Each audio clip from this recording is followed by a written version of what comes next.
Hola, bienvenidos a todos. Bueno, todavía vais llegando, es una mala hora porque todo el mundo está como...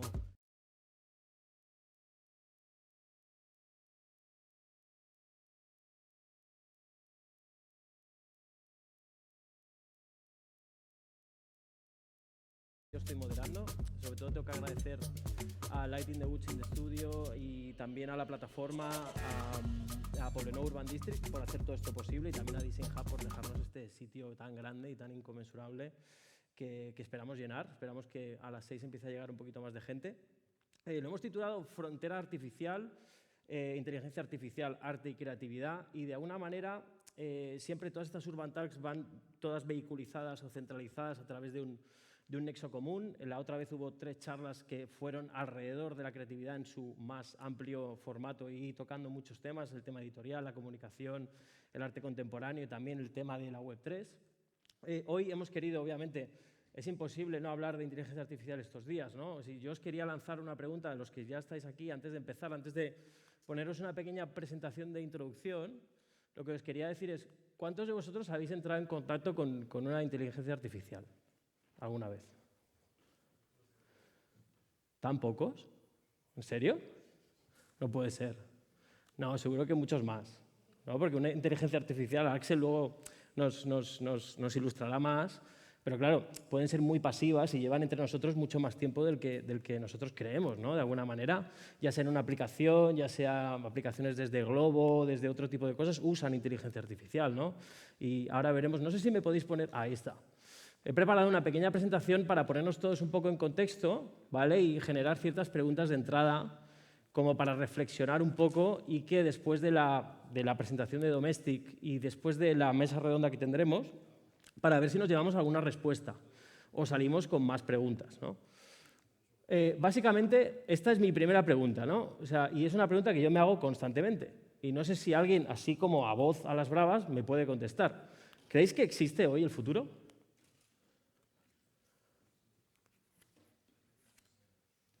Nadie se atreve. Nadie se atreve.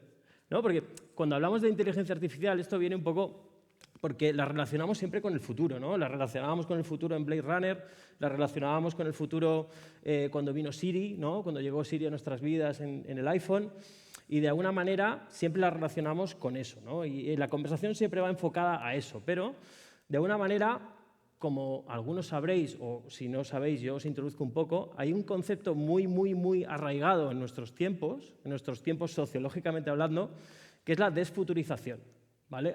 No sé si había alguno leído este libro, pero es bastante seminal o a nivel filosófico, que es Después del futuro de Franco Bifo Berardi, ¿no? De alguna manera él teoriza que estamos viviendo un proceso de ese anhelo por el futuro cada vez es más pesimista, ¿no? Y la predominancia del pasado en nuestras vidas es tan fuerte que el presente cada vez es más lento, ¿no? Y que la ansia de futuro es cada vez... No sé si sabéis quién es, este es Mark Fisher, otro filósofo que también teorizó sobre la desfuturización, en este libro que se ha convertido también en una corriente de memes últimamente, que es el realismo capitalista. En otro, Los fantasmas de mi vida, que si no lo tenéis, tenéis que comprarlo y tenéis que leerlo, de Mark Fisher. ¿Qué es lo que pasa? Que hemos perdido la capacidad de imaginar alternativas, ¿no? Todo el futuro antes era como legítimamente algo en lo que pensábamos como un progreso, ¿no? Que íbamos a ser mejores, que nuestra sociedad iba a ser mejor y que íbamos a tener un mejor puesto de trabajo. Todo eso se está como aniquilando, despedazando poco a poco, y eso forma parte de la predominancia del pasado y de algunas cosas, sobre todo el consumo desaforado de información pretérita, como veis aquí, ¿no? En timelines, yo qué sé, en plataformas de streaming, está todo siempre accesible, está todo siempre disponible.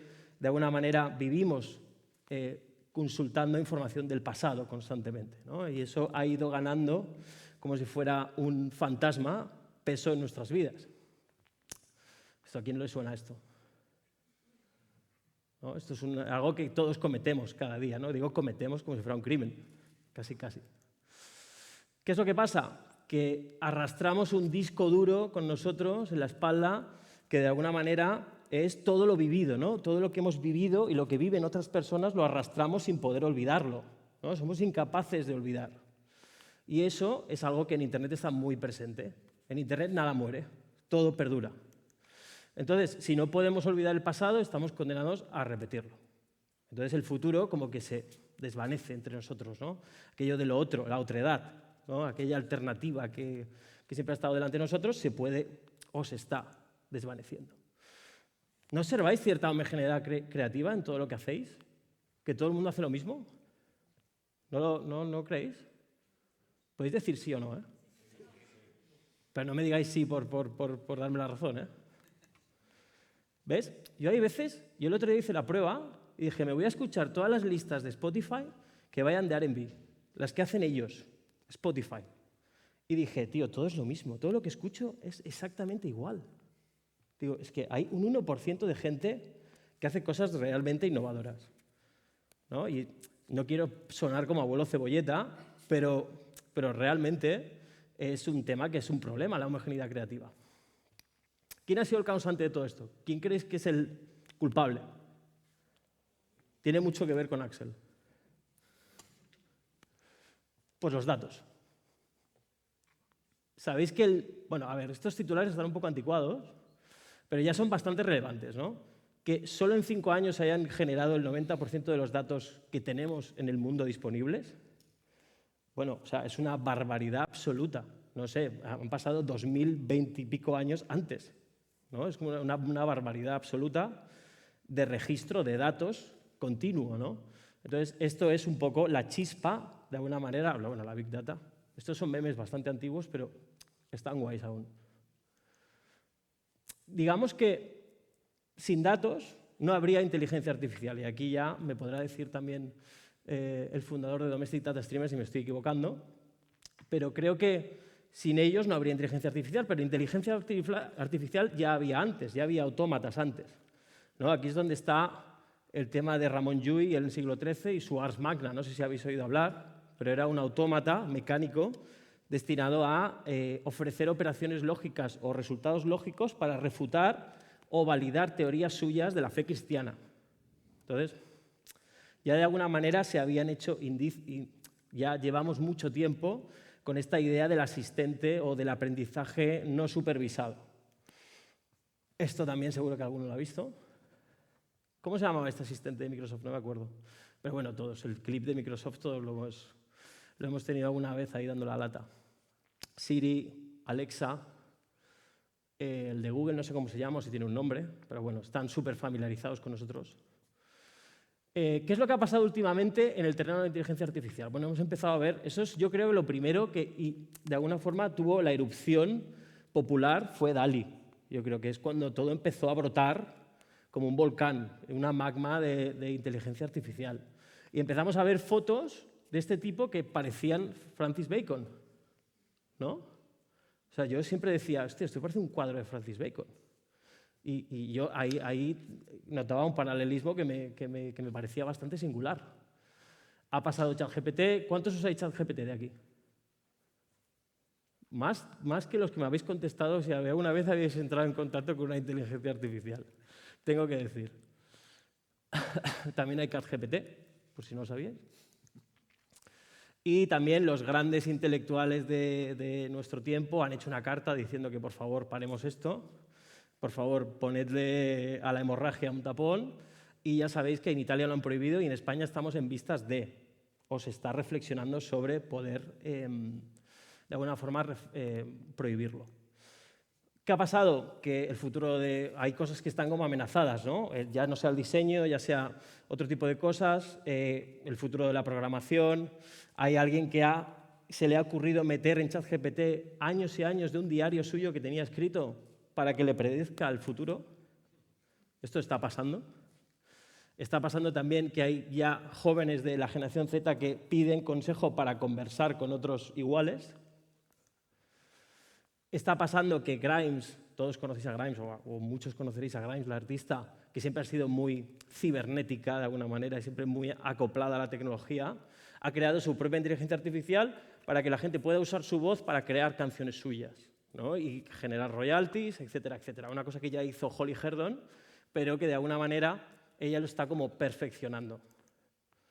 También ha pasado que hubo un fake de una canción de Drake y de Weeknd, que todo el mundo daba por buena, básicamente, ¿no? Y han tenido que saltar algunos expertos a discernir que no era la real. Ya se están haciendo vídeos comerciales simplemente con inteligencia artificial y prompts. Y luego vendrá Chris de Desert, que su último vídeo está hecho todo con inteligencia artificial también. ¿Qué es lo que pasa? ¿Vosotros creéis que estas máquinas pueden imaginar el futuro de verdad? Esta es la gran pregunta de fondo de estas charlas, digamos. A nivel creativo, ¿eh? ¿Pueden crear algo nuevo de verdad? Yo solo hago como un repaso de los tipos de creatividad que hay. La más normal, y es la que siguen las inteligencias artificiales, es la exploratoria. Es decir, cogen fundamentos que ya están, pero no alteran ninguna regla. Es decir, cogen cosas, fuentes de datos, como lo hacemos nosotros, para crear cosas que no alteran ningún tipo de norma. La combinatoria es lo que hacían los poetas beat, John Cage, al componer con el I Ching, o sea, interpolan pautas y crean cosas nuevas, que no tienen por qué definirse o, digamos, apalancarse en ninguna de las prácticas que están usando. Y la transformadora, es la que realmente se olvida del pasado y disrupte, que es la más difícil o la casi inaccesible. ¿Construimos máquinas para crear el futuro o es para no morir nosotros, para ser eternos?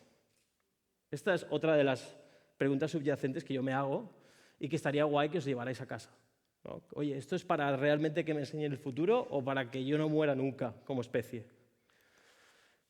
Aquí es donde, de alguna forma, no se me ocurría otra manera más grande de singularlo, de representarlo. Y es que las máquinas, para crear algo de verdad, tienen que desear vivir.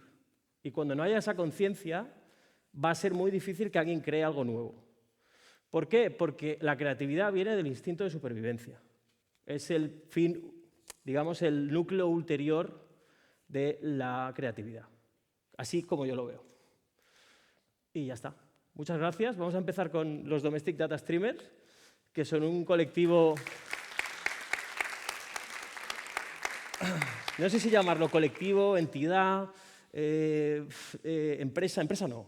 Gente que hacemos lo que podemos. Gente que hacemos lo que podemos, pero sobre todo relacionados con datos. Nadie sabe más de datos que ellos, nadie sabe más de la intersección de datos con otro tipo de disciplinas con ellos y nadie sabe más de lo que ellos van a contar, como Axel Gasulla, que es uno de sus cofundadores, al cual doy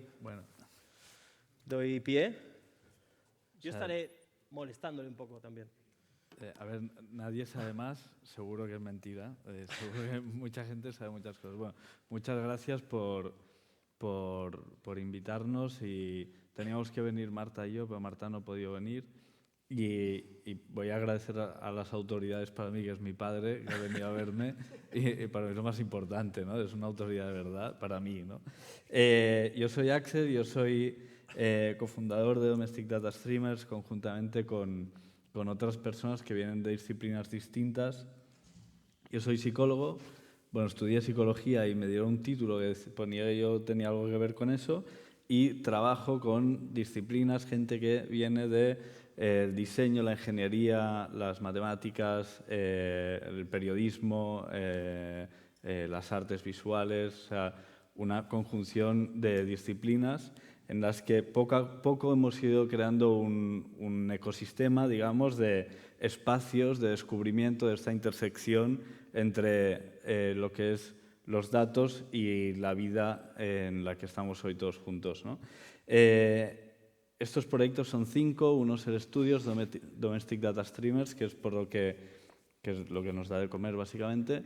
Después, toda la parte de educación, en que estamos en colaboración con la Universidad de Vic a través del ISABA y con la Universidad de Chiba en Japón.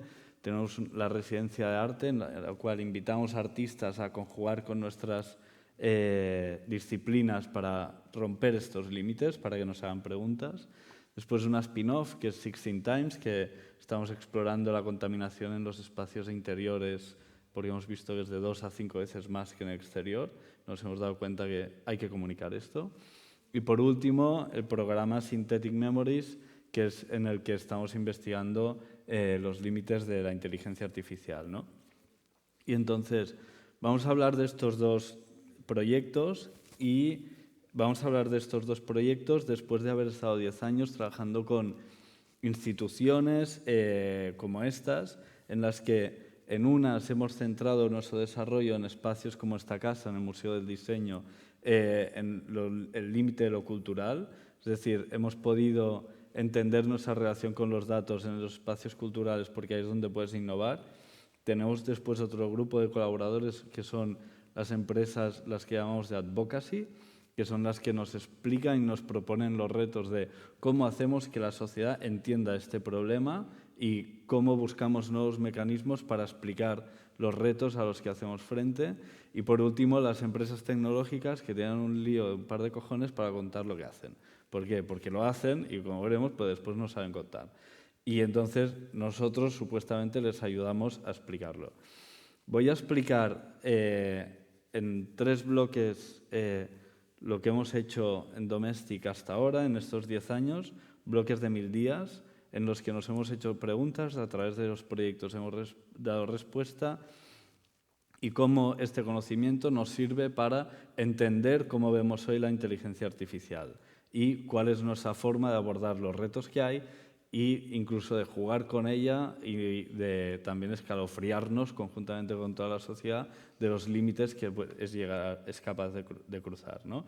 Cuando hablábamos de información nos teníamos esta frase en mente, que es los límites del lenguaje son los límites de nuestro mundo. Tenemos esta imagen hoy muy presente, que es la del pantano de Sau, que refleja la sequía. El ser humano es capaz, toma, pixelación considerable, es que no estoy acostumbrado a proyectar en este pantallote, o sea, por esa pantalla es demasiado grande. En el Museo del Diseño, ¿eh? Ya, es lo que hay. Yo soy psicólogo, repito, y esta presentación la he hecho yo solo, ¿vale? Pero se entiende lo que es. Es básicamente la iglesia del Pantano de Sau y que este edificio, en unas condiciones determinadas, nos ayuda a explicar si hay sequía o no hay sequía. Desgraciadamente, estos días nos hemos acostumbrado a entender que esto nos habla de una información de una manera que, si no, nos costaría mucho entender a simple vista un pantano si tiene mucha o poca agua. La podemos entender cuando se cubre más o menos. ¿Por qué? Porque hay una referencia, hay un punto de anclaje en común, que es la dimensión de una casa en la que ya estamos acostumbrados, ¿no? En cambio, ver un pantano nos cuesta. Esta es otra localización, en este caso no está en pixelada, pero es terrorífica, que es el campo de concentración de Auschwitz, en el que hay esta instalación horrible, que son los últimos mechones de los miles de víctimas que se encontraron los rusos, si no me equivoco, al liberar el campo de concentración. Cuando estás aquí delante, cuando te enfrentas a esta realidad, se te olvida todo lo que te han contado sobre el Holocausto, porque lo que tienes delante es tan fuerte que sobrepasa las narrativas a las que has podido hacer frente. ¿Y esto por qué? Lo que estamos viendo aquí son mechones de pelo humano.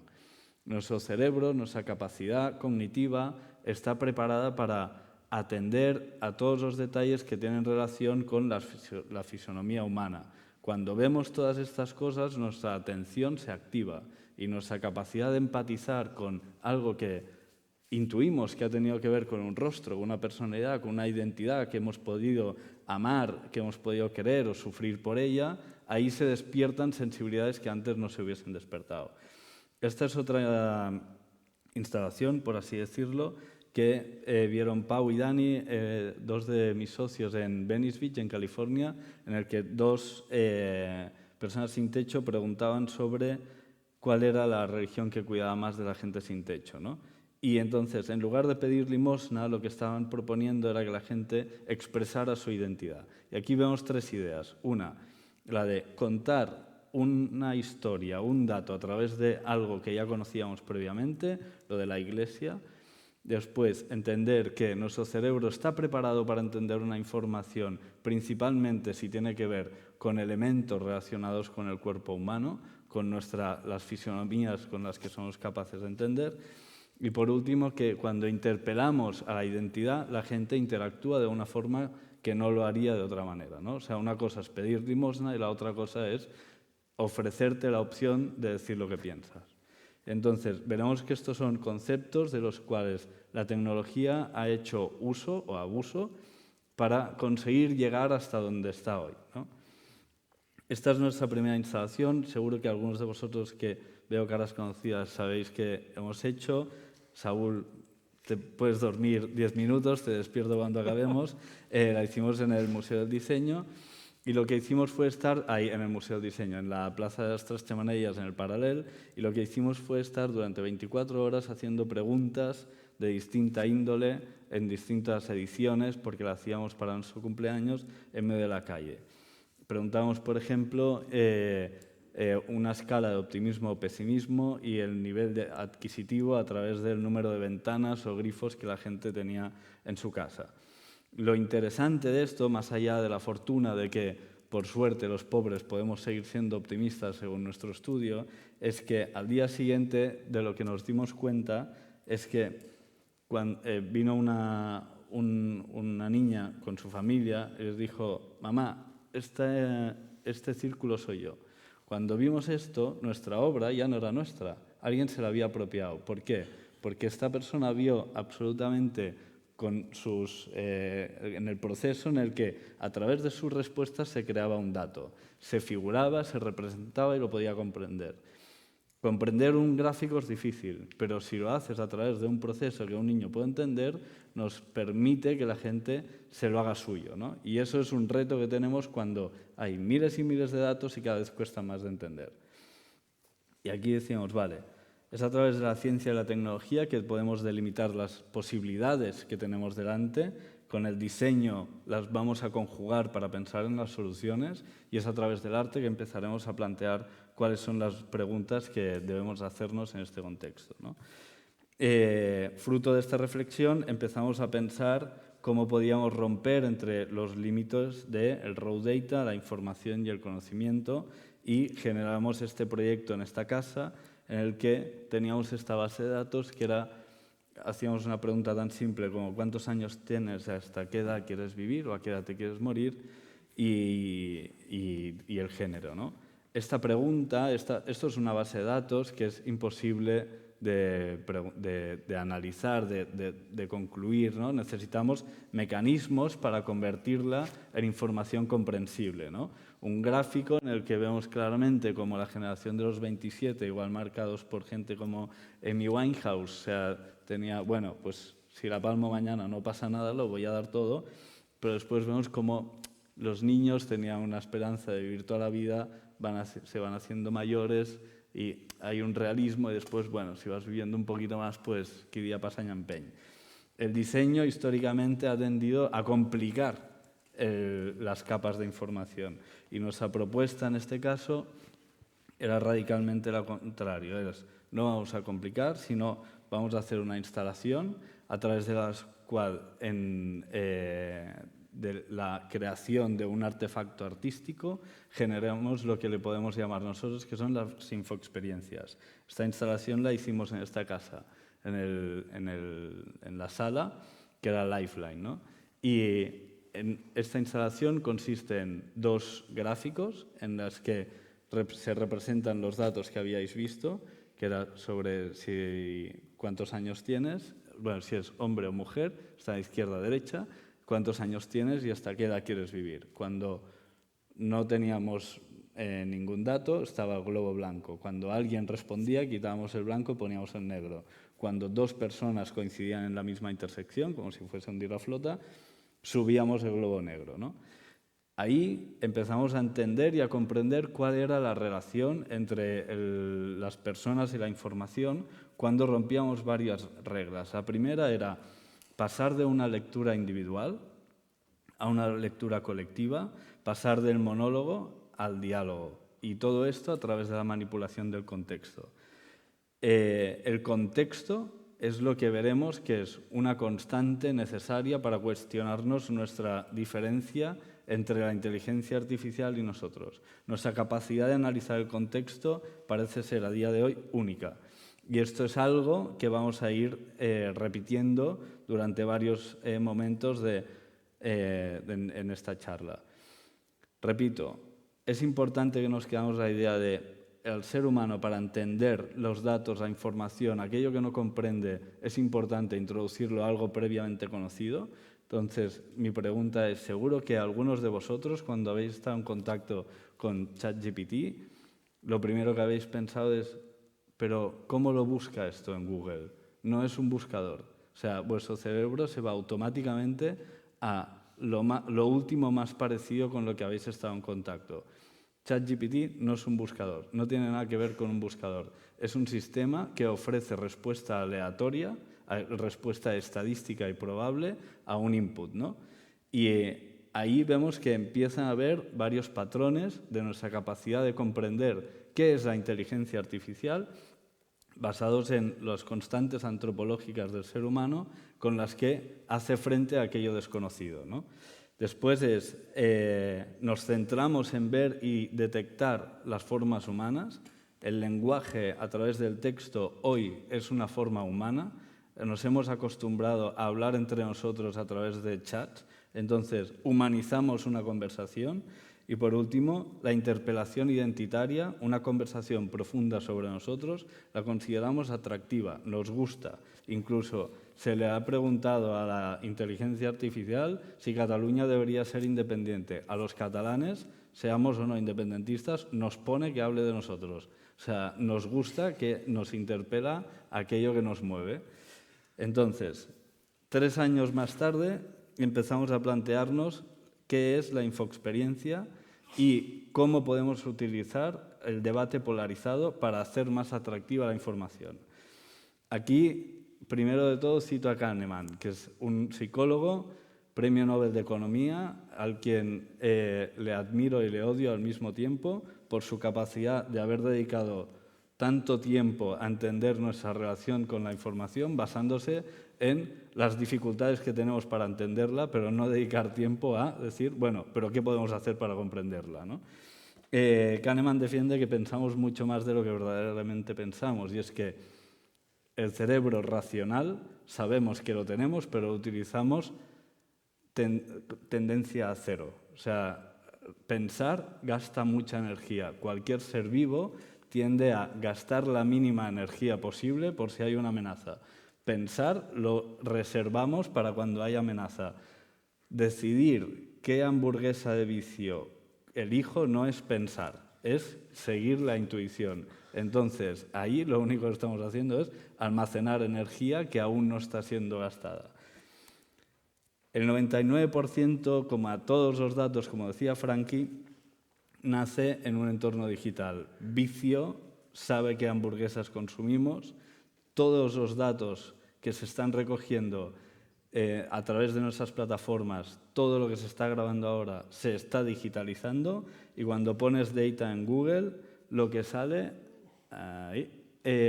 es algo relacionado con esta imagen fría y alejada de nosotros, que no tiene que ver con nuestras vidas. O sea, a mí cuando me preguntan por mi vida no la respondo a través de unos y ceros, pero nuestras vidas están siendo transformadas a través de este código.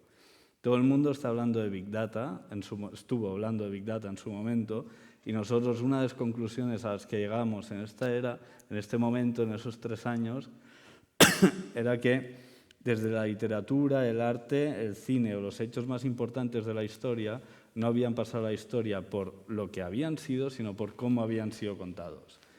La inteligencia artificial está contando historias por nosotros. Esta es una novedad. Hemos perdido el monopolio de las historias. La inteligencia artificial está empezando a ser capaz de crear una historia que nos parezca interesante después de darle un brief. Escribe un libro, hay un cuento para un niño de 6 años y crea una historia. El ser humano ha creado un artefacto a través del cual está perdiendo el monopolio de algo que nos hacía únicos como especies, que era crear una historia. Claro, pero, perdona, Axel, que te interrumpa, ¿eh? O sea, por ejemplo, yo siempre pongo este ejemplo y me parece súper ejemplar, justo al hilo de lo que estabas diciendo. Nosotros, cuando a un niño pequeño le decimos que lea un libro, también le decimos, cuando ha acabado de leer el libro, cómo tiene que pensar a través de haber leído ese libro, ¿no? Nosotros, ¿cómo le decimos a ChatGPT que se está equivocando? O que tiene que hacerlo mejor. O que de alguna manera tiene que iterar algo, ¿no? O sea, es un poco del aprendizaje supervisado a no supervisado, ¿no? De alguna manera. Y eso es un poco una de las cosas que yo no acabo de comprender, de la inteligencia artificial? Lo veremos.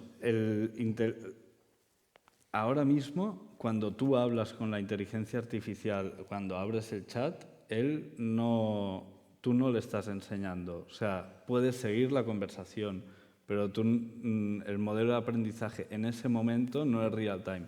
Lo que sí que está siendo capaz es de tener conciencia de lo que te está diciendo. O sea, es capaz de incluir los parámetros de la última conversación, pero no aprende. Claro. Es decir, no estás cambiando La entidad. el sistema a través del que opera. Lo veremos el sistema con el que están entrenadas un poquito más adelante. En esta misma casa, en 2018, hicimos una exposición en la que utilizábamos esta idea de los debates polarizados, de la polarización y de enfrentarte a una pregunta versus otra para hacer la información atractiva, ¿no? Convertimos lo que le llamamos una exposición en un laboratorio ciudadano. ¿A través de qué? De un sistema que recogía datos.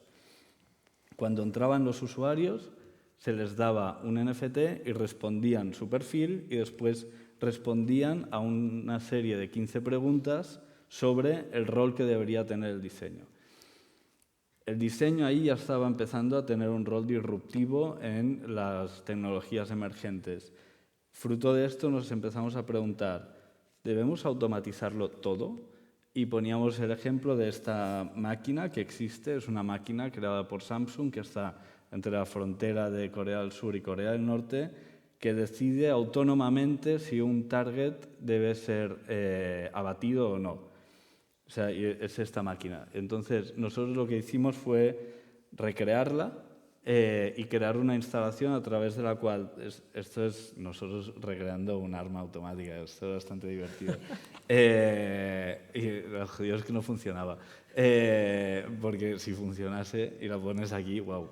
Y entonces, al rato se jodía, bueno, normal. Pero esto, de repente, lo que hicimos fue convertir esta máquina en un elemento expositivo a través del cual la gente entraba, eran señalados y perseguidos durante el rato que estuviesen en la instalación y después, bueno, había niños que jugaban, o sea, la interacción era bastante fuerte y la pregunta que proponíamos era, si hay una muerte inocente, ¿quién es el responsable? ¿El diseñador? ¿O el programador? ¿O el político que la ha puesto?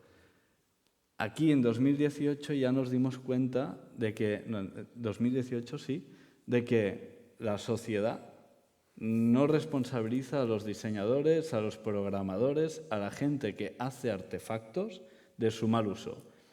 O sea, hemos delegado la responsabilidad social a los legisladores. Aquí hay un reto, es decir, hay gente que está creando y socialmente no entendemos que tengan una responsabilidad de si su artefacto no funciona. A punto, después seguiremos. Todas las culturas consumen igual y hablábamos de Tinder y de la multiestabilidad del diseño. Esto se había pensado para follar, hablando claro. Y de repente en Estados Unidos se utilizaba esta aplicación para influir en los votos, para vender droga, para perseguir homosexuales en Rusia, en países del este, en países como Arabia Saudí. Alguien había pensado una aplicación y el uso que se le daba era absolutamente distinto al cual se había planteado. Esto es lo que se le llama la multiestabilidad del diseño. Y nos preguntábamos, ¿todas las aplicaciones nos hacen funcionar igual cuando cada uno al final lo utiliza como le da la absoluta gana? Hubo otra pregunta que no la explicamos aquí, pero fue la que para mí era más llamativa de todas. En 2018 poníamos la pregunta de ¿quién crees que te conoce más, Google y Facebook o tu familia? La respuesta era ambivalente, bueno, estaba 50-50, pero no era 50-50 cuando íbamos a los adolescentes. El 80% de los adolescentes, de las personas adolescentes que contestaron, creían que les conocía más su familia que Google y Facebook. Es la generación que va a tener su vida más expuesta a estas grandes corporaciones. Es la generación cuyos datos van a servir para predecir más conducta que ninguna otra, pero eran los que pensaban que menos les conocían estas corporaciones. ¿Por qué? Seguramente porque aún vivían con sus padres, porque no se pueden pagar un piso en Barcelona. Eso es un problema. Todos estos datos los devolvíamos al final de toda la exposición y teníamos una comunicación en la cual preguntábamos sobre este concepto de multiestabilidad, que era si un diseño sirve si un ladrillo sirve para construir una casa, para romper la ley, para hacer una manifestación.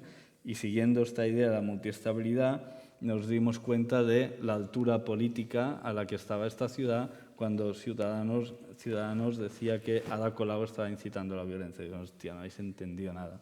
Pero bueno, seguimos. Lo llevamos a Beirut, lo llevamos después a Hong Kong, en medio de todos los altercados que había en Hong Kong, y pudimos recoger datos de 3 ciudades distintas para entender hacia dónde va el mundo en el pensamiento sobre el diseño, ¿no? Entonces, entendimos aquí, los datos se entienden cuando somos capaces de convertirlos en historias. Un dato por sí solo cuesta mucho de entender a gran escala. Nos cuesta mucho. No activamos el sistema racional a no ser que nos interese. El arte tiene capacidad de despertar la atención cognitiva. El arte nos ayuda a hacernos preguntas sobre algo, ya sea por su abstracción, ya sea por la estética, ya sea por la curiosidad que nos despierta una pieza que no somos capaces de explicar a simple vista, pero eso nos atrae. Vamos a ver cómo nos ayuda esto. No responsabilizamos a quien hace las cosas de sus malos usos, o sea, a quien las piensa de su mal uso. Y la multiestabilidad del diseño es inherente a cualquier elemento tecnológico y los adolescentes van perdidos de quién les conoce y quién no. De aquí salimos diciendo, ostras, el mundo no va bien, hay polarización, más que atraer la gente a la información a través de la polarización, debemos abrirnos a la generación colectiva del conocimiento. Entonces, aquí veníamos de Hong Kong y nos empezamos a preguntar cómo era la percepción de la tolerancia y la intolerancia en China.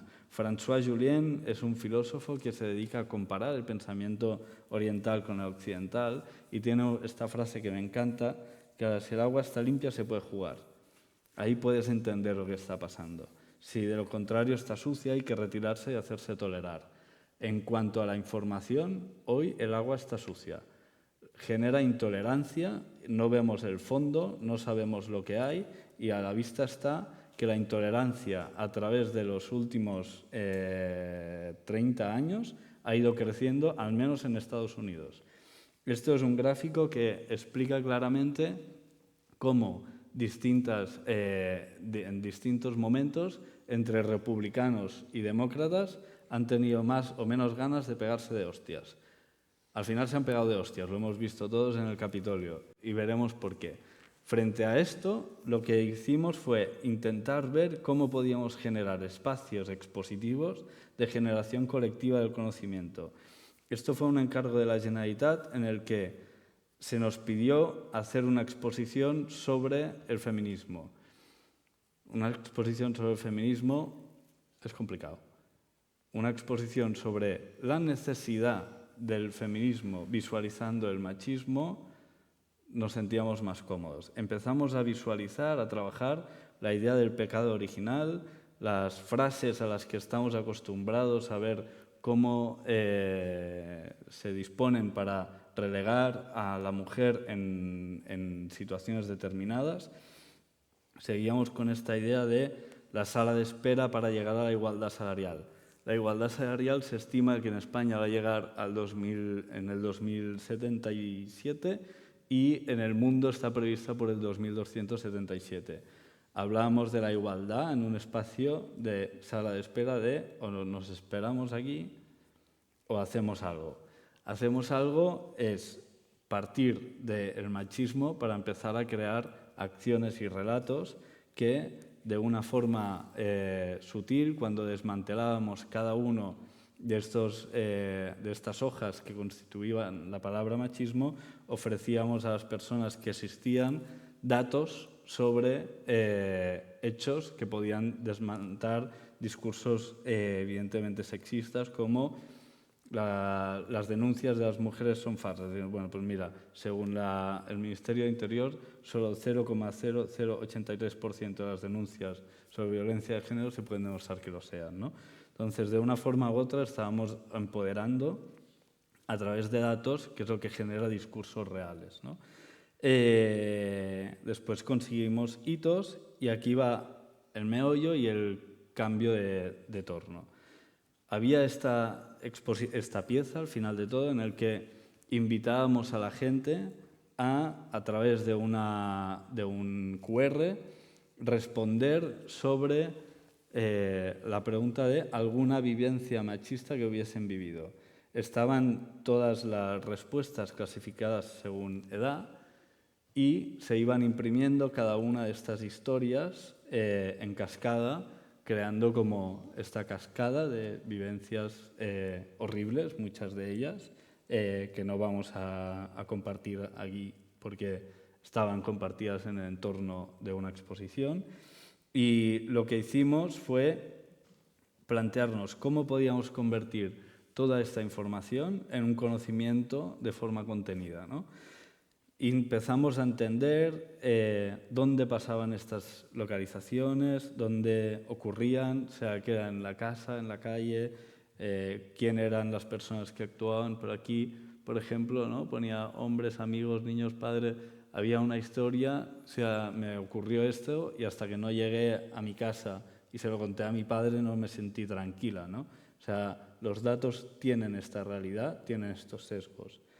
Lo que hicimos fue, esto no es suficiente, empezamos a buscar y a explorar inteligencias artificiales que nos ayuden a generar los nuevos relatos. Aquí estaba ChatGPT-3 en su momento, en el 2022. Hay algo que es muy interesante en la inteligencia artificial, que es el sesgo. Se le acusa a la inteligencia artificial de convivir permanentemente con el sesgo, igual que al ser humano con la estupidez, pues cada uno tiene lo que tiene. El sesgo es aparentemente una realidad que se habla de que es mala, ¿no? De que no nos permite comprender de forma pura la realidad. Bueno, pues si lo fuerzas, de repente se puede convertir en una herramienta. Y lo que hicimos fue, vamos a sesgar intencionadamente la inteligencia artificial a través de estos miles de relatos para crear retratos que nos permitan comprender cómo a través de distintas generaciones esto ha cambiado sin tener que romper el anonimato y poder entrar en detalles que de otra forma no podrías entrar. Estas historias son historias que la máquina devuelve cuando le preguntas y empiezas a hablar con ella a través del entreno que le hemos hecho con todos estos relatos, ¿no?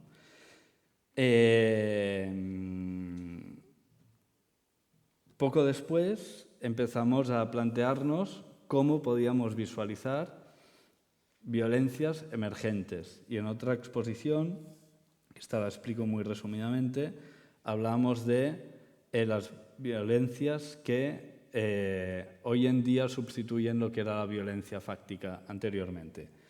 Hay violencias que no somos capaces de ver, pero entre ellas recogíamos, como siempre, somos pesaditos con las preguntas, el pensamiento, las opiniones de la gente, pero había violencias como la violencia digital, en la cual no se ve muy bien, pero visualizábamos con martillos cada vez que en Tinder se decía la palabra puta, maricón o negrata, poniendo en evidencia cómo esto tenía una incidencia en la salud de los adolescentes, no porque lo decíamos nosotros, sino porque por primera vez la primera causa de muerte de los adolescentes han sido los suicidios en lugar de los accidentes de tráfico. Los adolescentes están expuestos hoy a un nivel de violencia invisible que no estaban expuestos hasta ahora. Podías tener un niño en una habitación pensando sus padres que estaba seguro, pero estaba siendo expuesto a insultos y vejaciones que antes no podían pasar porque está conectado a un teléfono, ¿no? Entonces, aquí empezamos a hacernos preguntas sobre el rol de los algoritmos en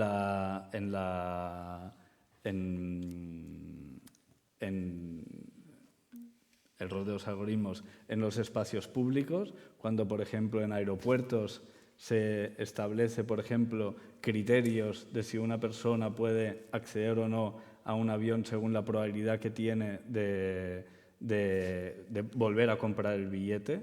O sea, se está delegando en las inteligencias artificiales decisiones que nosotros por sí seguramente nos costaría tomar, ¿no? Todos estos parámetros, todas estas inteligencias artificiales, todos estos algoritmos que nosotros poníamos aquí, por ejemplo, si sabíamos a través de distintos papers que en Tel Aviv, en el aeropuerto de Tel Aviv, hay algoritmos que son capaces de decirte con qué probabilidad una persona es homosexual, es terrorista, tiene, todo lo que le puede interesar al servicio secreto israelí, sin que tú sepas que te están preguntando esto. Esto se hace en base a información y bases de datos que están sesgadas. Están sesgadas, ¿y cómo lo sabemos? En Estados Unidos se utiliza el algoritmo para asistir a los jueces en toma de decisiones que están ahí que no está claro. En una libertad condicional se utiliza un algoritmo que está alimentado con casos en los que la justicia era abiertamente y públicamente racista, clasista y sexista. Esto tiene un impacto en la sociedad y nos invita a preguntarnos si son estos los datos con los que queremos generar los parámetros y los patrones que van a regular la sociedad en el futuro. Esta es una de las preguntas importantes de hacer. Otra instalación hablaba de la selfidismorfia. La selfidismorfia es una patología actual que suele pasar principalmente en chicas adolescentes en Estados Unidos, en Reino Unido o en Corea del Sur, que van a un cirujano y le dicen quiero que me operes igual que este filtro. Por primera vez en la historia de la humanidad, los cánones de belleza están siendo externos a nuestros parámetros naturales. No simplemente al fenómeno de que podemos imaginar una belleza, sino de que la podemos generar artificialmente y armonizarla en nuestras vidas. Uno de los filtros de los que hablábamos era un filtro que te quita las ojeras. Hay adolescentes que están utilizando estos filtros para interactuar en redes sociales diariamente. Estos filtros, gracias. Estos filtros lo que están haciendo es quitar una función que es adaptativa. Tener cara de cansado, que se vea que tienes la boca seca y que estás jodido, ayuda a que la gente te cuide. Si te pones un filtro y haces ver que estás de puta madre, la gente no te cuida. Esto es así. Tenemos delante una realidad que es que la tecnología por primera vez está dejando de ser un elemento adaptativo. Está siendo adaptativamente disfuncional. Vale, entonces, ¿ahora en qué estamos? Estamos intentando entender cómo, como sociedad, nos podemos hacer las preguntas, y aquí sí que vamos a debatir y a discutir, las preguntas sobre cómo hacemos frente a la nueva tecnología y cómo podemos ser responsables. En la era digital,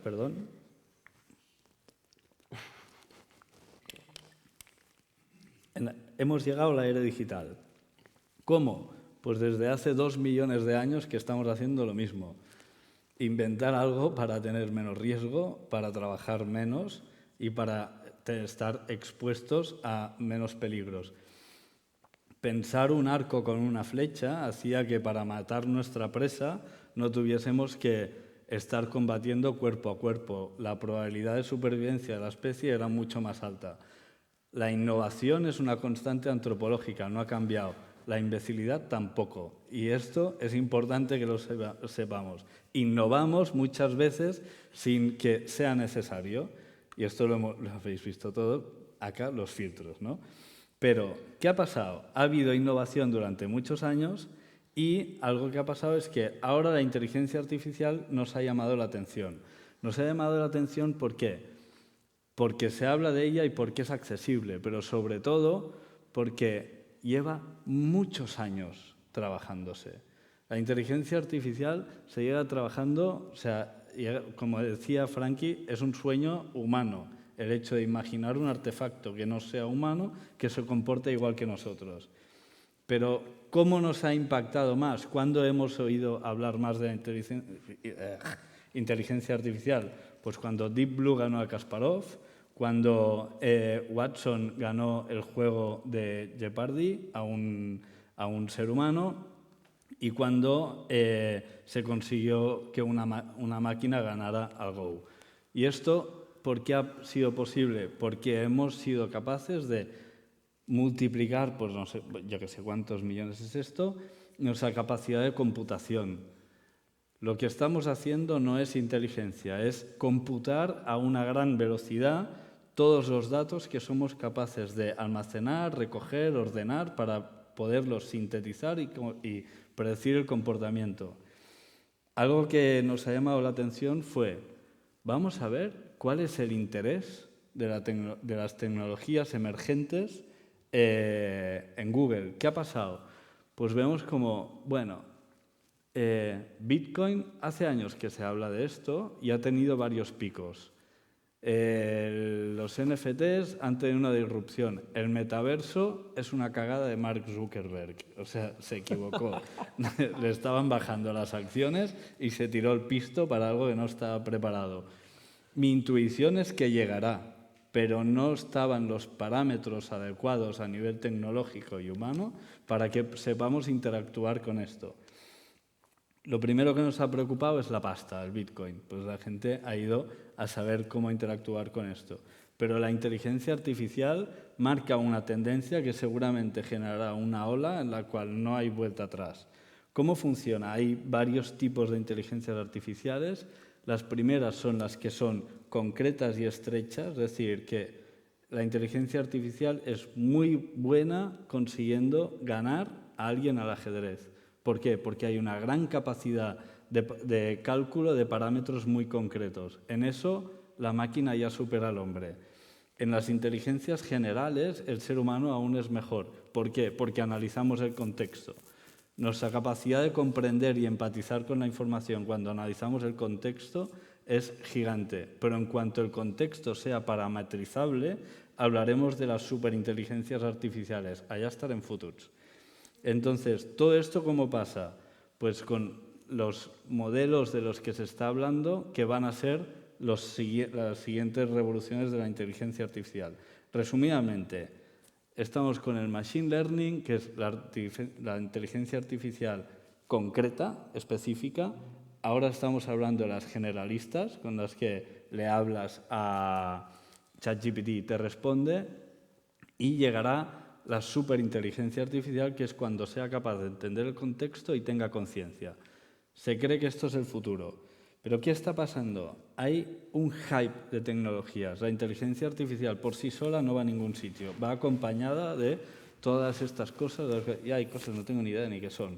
Pero lo que sí que me sorprende es que gente que crea tecnología la abandona. Esto acaba de pasar esta semana. Tristan Harris era un señor que trabajaba en Google y salió a generar el Institute for Human Technologies. Un señor que trabaja en Google, que Google dice que trabaja para el ser humano y dice después que no está de acuerdo con lo que hacía en Google y crea el Institute for Human Technologies. Entonces, ¿Google qué hace? No está claro. Hay este otro señor que sale de Google para avisarnos de los riesgos que tiene la inteligencia artificial. Imaginaros que el tío que ha hecho la vacuna contra la COVID saca la vacuna y después sale para decir, oye, quiero avisar de los riesgos que tiene la vacuna contra la COVID. Aquí alguien le diría algo, ¿no? Intentaríamos responsabilizar a quien ha generado el artefacto. El ser humano está tomando, la sociedad estamos tomando una posición enfrente a quien genera los artefactos tecnológicos de desresponsabilización. Creemos que no va con nosotros, que es un juego y que es una invención. algo hay que ver aquí. ¿Cómo funciona ChatGPT? Pues se ha alimentado con millones y millones y millones de bases de datos que esto es un artículo de Washington Post, está muy bien. Washington Post tiene toda una serie de artículos, son muy interesantes. Vamos a ver, en 16% contenido de negocio e industria, el 15% de tecnología, el 13% de noticias, medios, y iréis viendo en qué se ha centrado y en qué se ha alimentado. En leyes y gobierno, 4%, y las principales son patentes, que podría ser industria. Home and Garden le han puesto más relevancia que las leyes y el gobierno, porque seguramente no les interesa mucho o porque hay poco escrito. Pero creo que de lo más importante a entender cómo funciona igual es una constitución. Se ha trabajado poco, le están dedicando poco interés a esto. ¿A qué le dedican más interés? Al negocio, a la industria, a la tecnología, al arte, al entretenimiento, es decir, a aquello que tiene tintes de tener más influencia en la sociedad, más que las leyes. ¿Por qué? Porque lo que nos está cambiando no son las tecnologías, no son las leyes, sino las percepciones que tenemos del mundo. Esto, quien lo ha creado, lo tiene muy presente. Cuando intentamos ver si es inteligente, este tío me hizo mucha gracia, empezó a hablar con la inteligencia artificial y le preguntó cuál era el mamífero marino más rápido, ¿no? Entonces le decía, pues el halcón peregrino. Le decía, no, esto es un pájaro, no sé, se empieza a discutir con la máquina, pero el algoritmo no le va a responder el mamífero, responde por probabilidad, no entiende lo que es. Responde porque normalmente después de esta palabra viene esta y es lo más común que he leído. Esto es como funciona ChatGPT, pero a gran escala y en una gran capacidad de comprender textos. Al final hay un momento que me gusta mucho que le dice, hey bro, o sea, te estás equivocando, ¿no? Y al final le escribe en mayúsculas como, o sea, le insulta porque estamos humanizando, estamos viendo ante la estadística trazos de humanidad que nos llegan a hacer sentir y nos llegan a enfadar frente a lo que tenemos delante. ¿Cómo se ha generado esto? Hay este otro artículo en Nature que me parece fascinante, que explica cada vez que le han hecho completar una palabra relacionada con los musulmanes, el 60% son frases violentas. ¿Por qué? Veremos después cómo está creado. Y lo hemos visto antes el GPT. ¿Cómo funciona Stable Diffusion? Stable Diffusion, hay este otro artículo de Washington Post que lo explica muy bien. Recordar la idea de datificarlo todo, coger una imagen, convertirla en datos para poder ser parametrizada. Lo que se ha hecho, esta idea de difusión, es la gente que vengáis del diseño lo entenderéis mucho mejor que yo, porque yo me peleo con el Photoshop, que es generarle ruido a una imagen para poderla datificar. Esta datificación se ha asociado a palabras. Históricamente, las imágenes que se han digitalizado y que tienen más descripciones han sido imágenes que hablaban de estaban en museos, que hablaban de historias, o sea, que han estado en archivos. Nos hemos dado cuenta, con el equipo que está investigando en el programa Synthetic Memories, que o sea, a mí me han explicado que hay una serie de palabras que ya no se usan, pero como se utilizaban cuando se hicieron los registros de las imágenes, ahora son palabras puente que nos dan pie a una capacidad descriptiva que antes no era posible. Aquí es fascinante porque estamos empezando esto es cómo funciona, ¿no? Se le genera ruido y poco a poco, hasta que se van generando patrones y se vuelve a desmontar y genera una nueva imagen. Poco a poco se ha ido perfeccionando. Veréis el nivel al que se ha llegado con esto, es bastante interesante. ¿Cómo se han alimentado las inteligencias artificiales? Habla un poco americano. O sea, esto es el volumen de dónde vienen los datos que han alimentado las inteligencias artificiales. Varias. Vemos que hay Estados Unidos, Alemania y África. Hostia, África ha tenido un rol fundamental.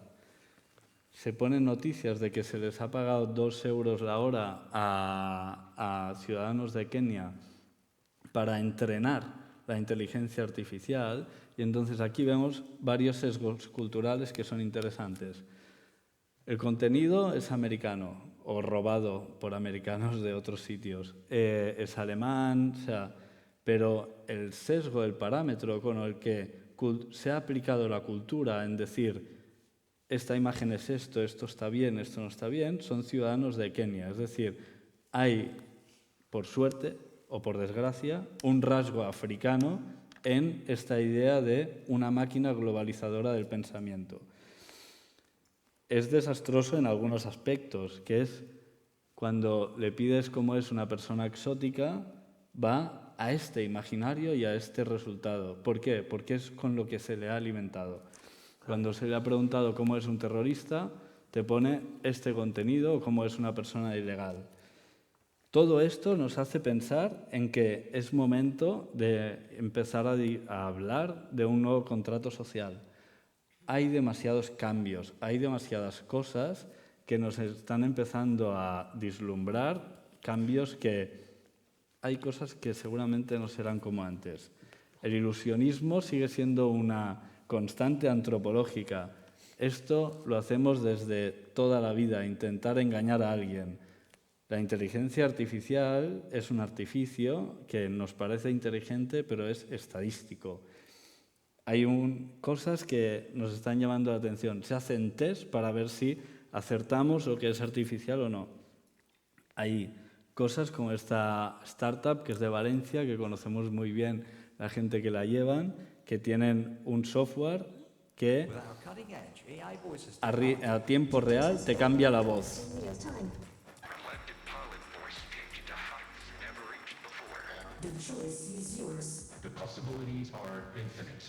Lo que tenemos delante es un software que lo que hace es cargar una voz y yo a tiempo real puedo hablar por otra persona con un delay de milésimas de segundo. Esto empieza a tener colores considerables de que las capacidades de crear nuevas realidades son cada vez más fuertes. Hay este estudio de Madrid, que son colegas, que es de SPA y Santa Cruz, que están consiguiendo generar text to VR, es decir, describo y saco un render a tiempo real, con unos minutos, y a través de la escritura. ¿Cuántos de vosotros habéis dedicado a esto? ¿Cuánto se tardaba hace poco en generar un render, un contenido como esto?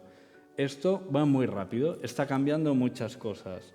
Y si todo esto lo ponemos delante de conductas de gente que vemos que es potencialmente influenciable, empezamos a intuir que hay radicalizaciones que van a emerger, que es fácil generar las information bubbles. ¿Por qué? Porque la capacidad que tienen los algoritmos de entendernos es brutal, y la capacidad de entender que nos entienden y nos van a ofrecer contenido que nos gusta y nos hace pensar hacia donde sentimos, aún más. Hay algo que me fascina, que es la esperanza de retiro de trabajo en Europa. Esto es cuando se cree que efectivamente nos vamos a jubilar. A la vez, nos estamos preguntando si la inteligencia artificial nos va a quitar el trabajo, pero a la vez vemos que IBM despide gente, o sea, cree que la inteligencia artificial estará sustituyéndole 7.800 puestos de trabajo en 7 años. Hay dudas, no se entiende cómo nosotros vamos a trabajar, vamos a reaccionar a esto. Además, le sumamos usos disruptivos de la tecnología que ya no tenemos capacidad de discernir hacia dónde va. Este caso me flipa. ¿No voy bien de tiempo? No, pero por favor, no, porque tenemos que abrir luego, por si alguien quiere preguntar. Vale. Pues dale. Voy a este directamente. Este es un chico quien se dio con la situación de que falleció su pareja y cogió toda la conversación con su pareja y la instaló en una inteligencia artificial y empezó a hablar con ella. su pareja había fallecido. Esto está pasando.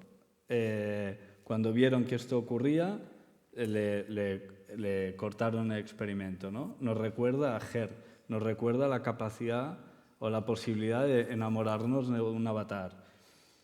Esto, volvemos a entender de dónde venimos. Venimos del pensamiento aristotélico. Venimos de entender que uno de los fundamentos de la ciudadanía fue cuando Aristóteles nos ayudó a comprender que para decir que un hombre era fuerte no había que decir que tenía 8 brazos, sino que era fuerte. La realidad nos está cambiando, está empezando a parecerse a una ficción. Uno de los elementos fundamentales de la ciudadanía es la realidad, la capacidad de escribir todos lo mismo. Cuando esto se pierde, empezamos a romper los contratos sociales a través de los que hemos puesto en valor la misma unidad de trabajo, la misma unidad de tiempo, y que esto ha formado parte del contrato social. Hay algo que me gusta mucho, es que el hombre nace libre y ahí donde se lo halla se encuentra encadenado. Parece que estamos destinados a encadenarnos a todo, ¿no? Los nuevos contratos sociales necesitan nuevos pensamientos. No me alargo en este paper, pero os cuento cómo nos posicionamos desde Domestic aquí. Nosotros decimos, hostia, frente a esto hay que ofrecer herramientas. La primera es pensar cómo podemos, desde nuestra posición, cómo podemos empezar a explorar la visualización de datos a través de esto. Cómo nos podemos acercar a la inteligencia artificial entendiendo aquello que nos preocupaba más, que era, ¿nos va a quitar la inteligencia artificial nuestro trabajo? Entonces, esto es un proyecto de Pau, que es fundador de Domestic, que es socio mío también, en el que empezó a ver cómo podíamos sacar patrones de visualización de datos a través de la conjunción de distintas inteligencias artificiales como son DALL-E, Midjourney, Stable Diffusion, ¿no? Toda esta investigación, todos estos resultados, que son experimentos de visualización de datos, han acabado con creaciones como esta, que tiene una capacidad que es espectacular, ¿no? O sea, y empezamos a jugar, ver dónde se puede introducir, cómo podemos visualizar la contaminación en países. O sea, estos son experimentos en los que estamos trabajando, que convertimos en herramientas abiertas para que públicamente se pueda aprender cómo generar texturas, formas, materiales, etcétera, con el contenido que hay.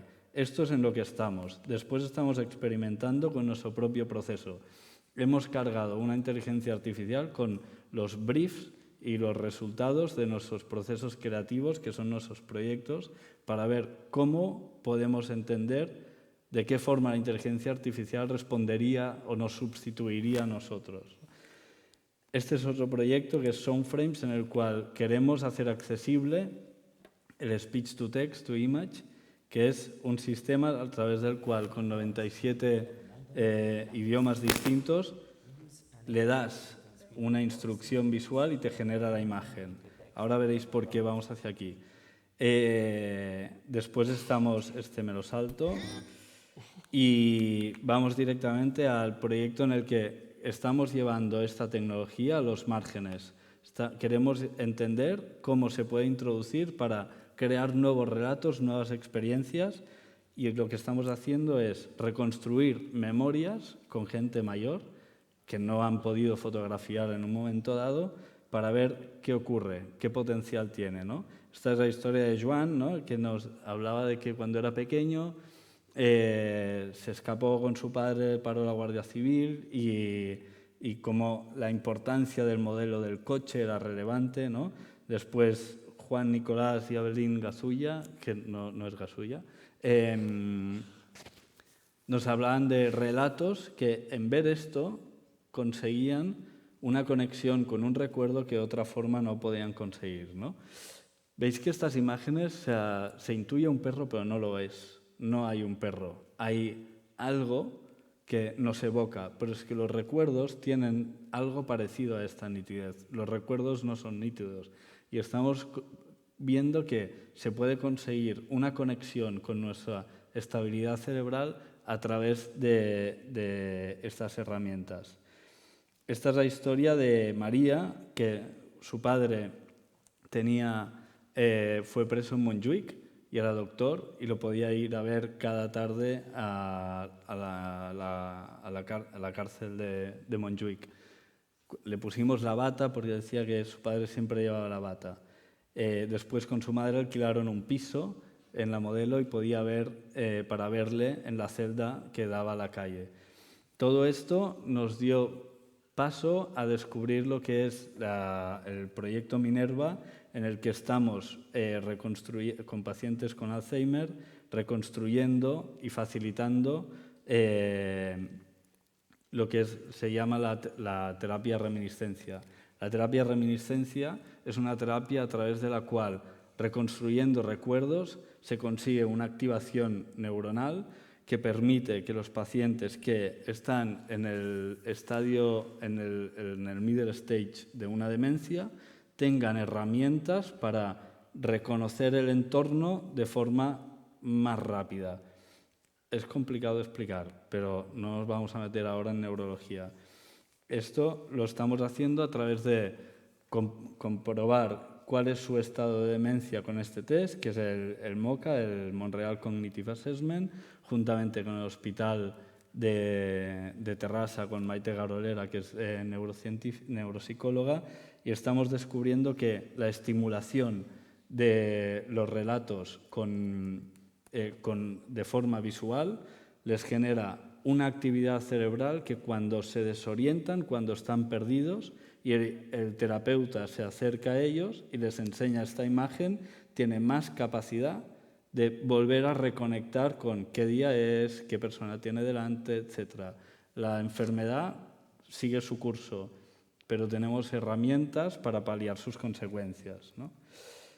Nos interesa inteligencia artificial, está en boca de todos. Francesca Bria decía esta semana que Barcelona puede ser un espacio en el que empecemos a pensar cuál debe ser el rol de esta tecnología, y en un espacio creativo como el Poblenou hay que pensarlo, hay que discutirlo. Tenemos retos demográficos, tenemos retos como son los retos ambientales, tenemos retos delante como la redistribución de la riqueza y que aquella riqueza cuando se plantea que los robots deben pagar impuestos, ¿cómo vamos a definir lo que es un robot y lo que no lo es? Lo que debe pagar impuestos es la riqueza. Cuando alguien diga, no, yo pago impuestos en Irlanda, pues cuando te entren a robar en tu tienda Paseo de Gracia, te vas a denunciar a la policía de Irlanda. Pero la de aquí la pagas y pagas impuestos aquí. Por último, parece que las inteligencias artificiales ponen en jaque nuestra visión del trabajo. Uno de los problemas que tienen los adolescentes es la falta de proyección laboral profesional. Una de las preguntas que más ansiedad genera es ¿qué quieres ser de mayor? ¿De qué quieres trabajar de mayor? Podemos utilizar estas tecnologías para referirnos a aquello que nos hace sentir absolutamente únicos, que no es de qué queremos trabajar, sino qué queremos sentir.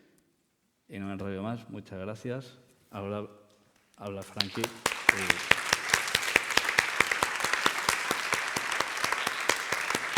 Bueno,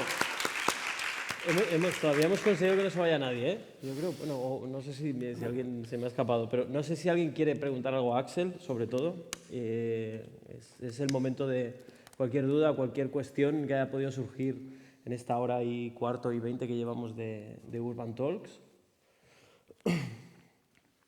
Somos conscientes de que entre la introducción y la presentación de Axel ha habido un poco de sobredosis, pero algo tiene que salir.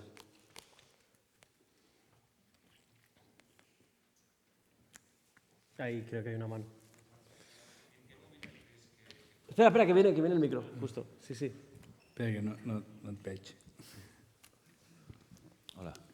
Hola. ¿En qué momento crees que puede tomar conciencia ChatGPT o estas inteligencias artificiales? ¿Cómo es el salto? Es que yo no sé en qué momento tú tienes conciencia. Se le han hecho antes esa pregunta, yo creo. La salida es buena. O sea, no sé. creo que no lo sabe nadie. La conciencia parece. No sabemos muy bien lo que es tampoco. O sea, hemos conseguido que parezca consciente, ¿no?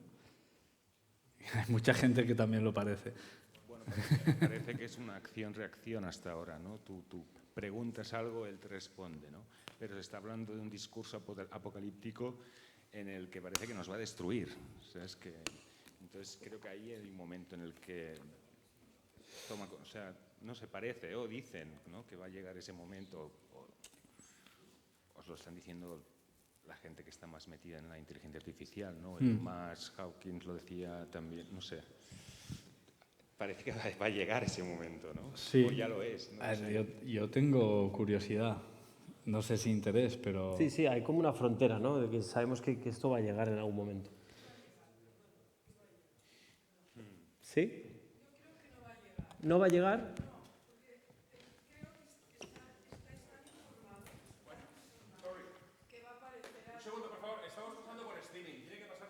Perdón. Ay, perdón. Bueno, no sé, es que yo soy muy optimista. ¿Perdón? A ver, un momento. ¿Sí? Es que igual grito mucho, no sé. Bueno, yo lo que digo es que estáis tan informados, o sea, hay tanto miedo en que va a venir, siempre hay miedo. Yo desde que soy pequeña oigo cosas que van a pasar en el mundo y siempre, bueno, hay un camino, ¿no? Entonces, estos estudios tan increíbles que estáis haciendo, ¿no?, creo que han de servir para buscar una revolución, diríamos, no sé, una forma de contestar y de buscar un camino. O sea, normas, formas, no sé. En esto Porque creo esto que... de destruir, como dice, se va a acabar, esto no ayuda a nadie. Es No, que yo no he además... dicho que destruya. No, lo ha dicho este chico. Y yo pienso que tú, pues es todo lo contrario. Están estudiando esto para buscar un camino, ¿no? Domestic está poniendo sobre la mesa todo lo que está pasando, ¿no?, en varios puntos. O sea, lo primero es todo no. O sea, Bueno, todo no, creo que es tan apabullante todo lo que Sí, ocurre sí. y que yo aquí he dado mi visión. Desde mi conocimiento previo, que creo que era importante compartir para que entendáis desde dónde yo veo esto. Saúl tiene una perspectiva absolutamente distinta y que a mí me flipa y por eso me interesa, porque tiene un background radicalmente distinto. Mi socio Pau viene del mundo del diseño y ve otra realidad. O sea, yo creo que si algo es interesante es que es tan complejo que no es una bombilla. Eso. O sea, cada uno lo interpreta como puede. O sea, porque es tan complejo que es que estamos haciendo lo que podemos para generar relatos, para entender cómo reaccionar a ello. Y a mí esto me fascina. Me aterroriza también, pero bueno, pues apaga y te vas a coger una pelota y te vas a... o sea, Gracias por tus explicaciones. ¿Alguien tiene alguna otra pregunta, duda? Ya acabando, porque tenemos que microfonar la siguiente charla. Bueno, como psicólogo que eres, ¿crees que te va a quitar la inteligencia artificial tu trabajo? Igual lo haría mucho mejor No, que muchos de ellos. No sé. O sea, yo no tengo ni idea. O sea, es que no tengo ni idea. O sea, que sí, no, ¿qué más? O sea, si pasa, pasará tarde. Completamente no creo que pase, pero que las nuevas generaciones tienen hábitos afectivos distintos a mi padre, a mí, a nosotros, o sea, es obvio. O sea, en mi estudio hay gente que tiene 22 años, tienen amigos puramente digitales. Yo si no te he visto, a mí no me importa tres pepinos quién eres, o sea, pues, alguien de Twitter, yo qué sé, pues, y de ahí que haya tanto hate en Twitter. Pues, no tengo una empatía como la que puedo tener físicamente. En cambio, las nuevas generaciones parece que sí que la tienen. Por nuestra parte, tú eres de los 80 más o menos, o así, ¿no? Más o menos. Ahí te la estás jugando, ¿eh? De 87, sí. No, pero hemos crecido, ¿no? Hemos crecido con muchas cosas distintas, ¿no? Desde la aparición de Internet, el MIRC, bueno, muchas historias. El IRC hispano, ¿eh? Ostras. Que más que... O sea, te han hecho un poco entender cómo funciona y también cómo rechazar o intentar entender cómo funciona esto, ¿no? Si no lo tienes, si tú te acercas demasiado rápido a una... sin saber, ¿no? Es como la cultura, ¿no? Se generan muchos problemas. Pero bueno, ahí estás tú estudiando esto, ¿no? Sí, a ver, Hitler ya ha existido. Sí. O sea, más problema que ese. Ya. Y otros. Sí. No. O sea, como hay cosas que nos dicen de, oye, la humanidad atroz ya ha estado en la Tierra. Tiene otras formas.